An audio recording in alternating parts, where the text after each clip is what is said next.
Bismillahirrahmanirrahim. Wassalatu wassalamu ala sayyidina Muhammad wa ala alihi wa sahbihi wa sallama taslima. Khutbatul Jumu'ah mutarjama ila lughatil inko ta'ni maninka bambara jula wa mandinko fi gharbi Afrika. Annabi bilenani kunto yele ko tieli kela ye kunkoya doledi dina kun faso kun ani dedoya kun. Tanu alaye jabalu marile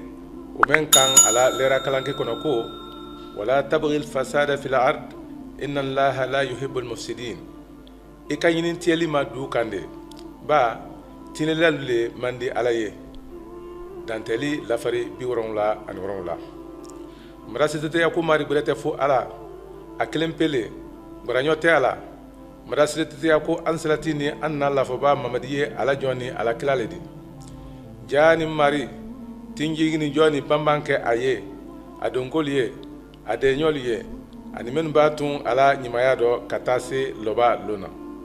wote minko jate tieli ye yirenju doledi men ye mo kontro ni jamanalu se kala jira ka adotien ka ke jamana ladani ni aloli ni amanoro ni silagbedin gosondi ka silate ulien ni ne koson samma kurundu nanen be la denen ka yeferi ni choya dogoyale ka allaton kore mari tuyema ye afolawdo ansalati salihu karado tingini joaye ko wala ta'thaw fil ardi mufsidin koni alukana dudo juran tieli lade nisimso lafari bi woro mari korotanen ka afo ansalati musa fana karado adado koni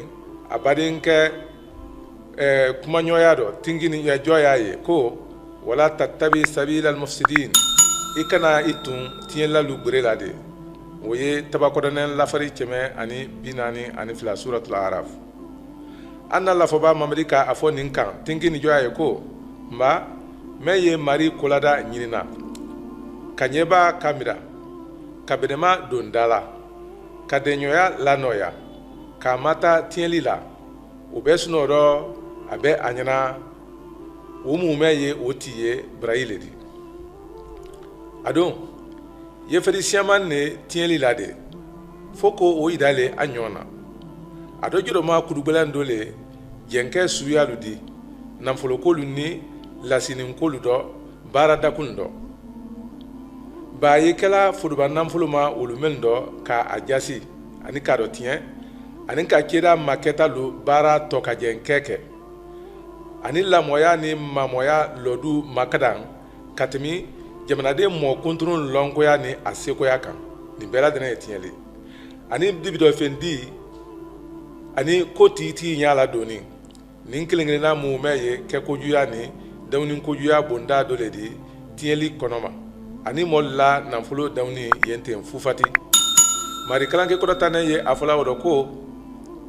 wala taakulu amwalakum bayyinakum bil batil alukana nyona na fulo dawn fukan alni nyonte de simso lafori cheme ani bise ani sen anna la foba fana ye afola tingini joaye ko alabra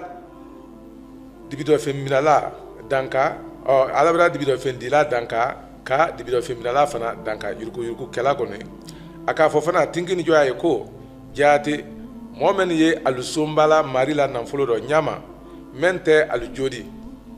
tale ye uliye lobalon aka fofana tingini joaye ko fadi subo site do mendia kono nalmu arginadi men la mone jijula o kodo haramuna o jirale ni ta lajenni kakan aka fofana tingini joaye ko memba fe nyama do mma ote mfendi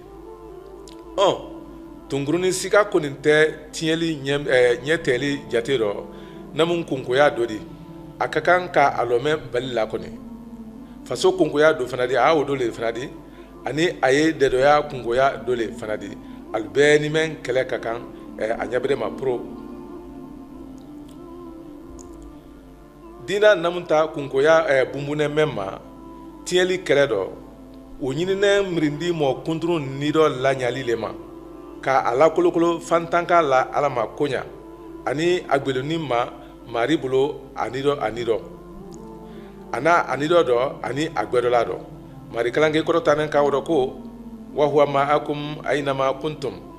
wallahi bima ta'maluna basir aleye alfele albake fan ala dunya alu cewulu lalede wo ye nefin lafari nani suratul hadid kalanke ye afolatuni ko inna allaha kana alaykum raqiba jati ala ye alu bulimbaledi wo ye muso lafari folodo fana dina ye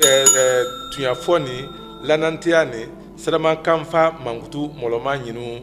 make sensene yalale niro anya jire ma ko ofra sementia ko borelu makeli kan niro bawo lanayaba jire ye lanya laledi tien late mariseni ye afola woro ko wala ndi lafobaya wala ndi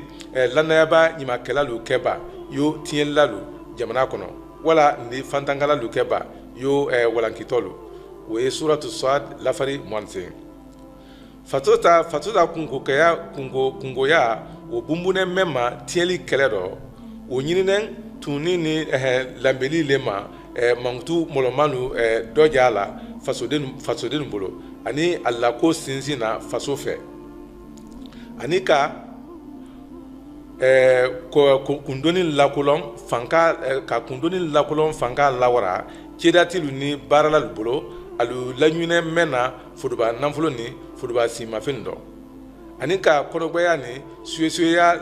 lonia lajensen de doya fankono bela denendo lokubuloma fana ka teke tienlal ni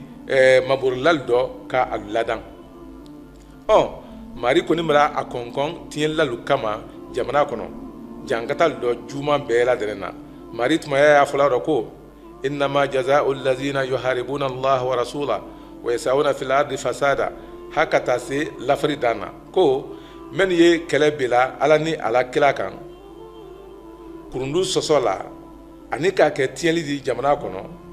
ولو سرالي ألو فادي بيرو ولا كا ألو برانتو همانته كا ألو بلو لني ألو سنو تي على إدو فسون بلوما ولا كا ألو بين جمانا كونو ولي الدنيا دوياما دي ألو كام فلو كاتون jankata belebele aliye sula sumanfɛ lafari bisaba ani saba suratu al-maida nyenna kuma nin fola ka maktuli nyinin kɛ aliye mari kalanke fɛ do ala ye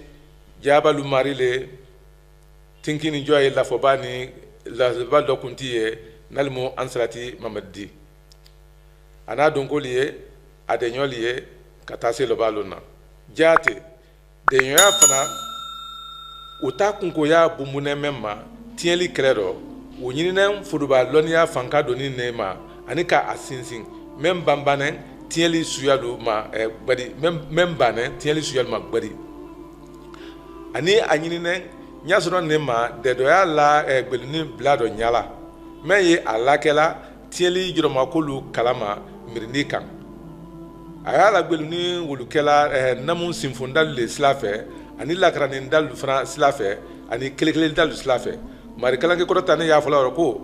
falawla kana min alqurun min qablikum ulu baqiya yanhauna anil fasad fil ard illa qalila mimman anjayna minhum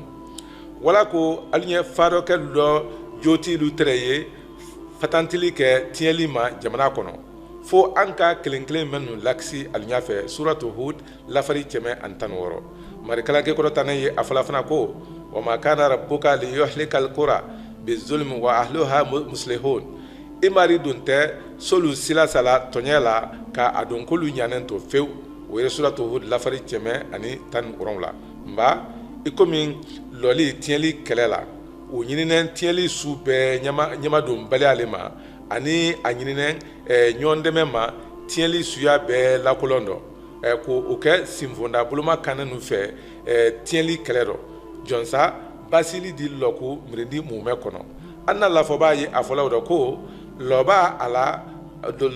la kundu yoro ani chiromba ado ulu lamale yo momen la kulunko kudu sida alukana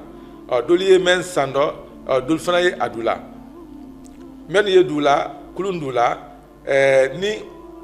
min lɔ gbada o la ali yɛlɛ sanfɛmɔlu fɛ ka taa jinin kɛ yen olu kan o dɔ dulamɔlu ni an tun bɛ tafa ni furanna sisan k'o kɛ an na fɛrɛnɛ de an kana na sanfɛmɔlu tɔrɔm tun ni olu fana ka a to o ɲama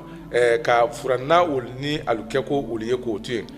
ni yalɔ alu bɛɛ lajɛlen de to a dɔ kɔ dɛ ni alu don ka a dɔ mina ka bɔ kɛɲɛ o ma o b'a kɛ alu mun bɛ bɛɛ lajɛlen kisi a lakolon kɔnɔ nba jaa ni mari i ye an na jamana misiran latanka